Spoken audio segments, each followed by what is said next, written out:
बहुत प्यारी कथा है। वो वैराग्य थी, दिन रात वैराग्य की बातें करती रहती थी। उसके पिताजी से कहा, पिताजी मैं जीवन में विवाह करना नहीं चाहती हूँ, मेरे मन में सिर्फ वैराग्य है। और वैराग्य भी ऐसा कि संसार सागर से पूरा दूर, ना संसार सागर में कहीं है, पूरे संसार सागर से क्षीण हो गई, टूटी हुई डाली के पत्तों को देखती है वैरागिनी। और जब टूटी हुई डाली के पत्तों को देखती है सज्जनों, तो उस टूटी हुई डाली के पत्ते को अपने हाथ में लेती है और कहती है, क्या ये दोबारा से चिपक नहीं सकता? जो पत्ता एक बार डाल से गिर जाता है, क्या वो चिपक सकता है? तो वैरागिनी के मन में आया कि टूटी हुई डाल से ये पत्ता चिपक नहीं सकता। क्या वो परमपिता परमेश्वर मेरी ओर निहारता है? तो ये जीवन है सज्जनों, मरने के बाद दोबारा नहीं आ सकते, लेकिन अच्छे कार्य किए हो तो भगवान हमें धरती पर वापस भेज देते हैं, वापस भगवान हम पर कृपा कर देते हैं। वैरागिनी के मन में बड़ा वैराग्य आ गया। अपने आप से बातें करती थी, कभी वृक्षों से बातें करती थी।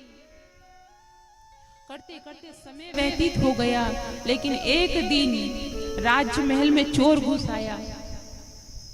और जब चोर घुस आया तो वैरागिनी की वही बातें, वही वैराग्य, वही मन में विचार करती है। महाराज कहती है, मन में वही विचार करती है और कहती है, ये टूटी हुई डाल से पत्ता चिपक नहीं सकता। आत्मा और परमात्मा एक ही है, लेकिन जब जीव ये समझ नहीं सकता तो बार बार मन में ऐसे भाव प्रकट हो जाते हैं। तो इन सब बातों को वो चोर सुन रहा था। कौन चोर? जो राजमहल में आया। जब सज्जनों इस तरीके की बातें जब चोर सुन रहा था, तो चोर ने क्या किया जानते हो? आप सोच रहे होंगे चोरी की, नहीं, चोर ने क्या किया, उसी समय साधु बन गया, माला धारण कर ली और आकर के वैरागिनी के पास में गया। और वैरागिनी के पास में जाकर के कहता है, देवी तुम्हें सत्यनिष्ठ गुरु की आवश्यकता है। तुम्हारे जीवन में गुरु नहीं है, और गुरु ही तुम्हें इस ज्ञान का बता सकते हैं कि टूटी हुई डाल से पत्ता जुड़ सकता है या नहीं। ये गुरु ही तुम्हें सही दिशा दे सकता है।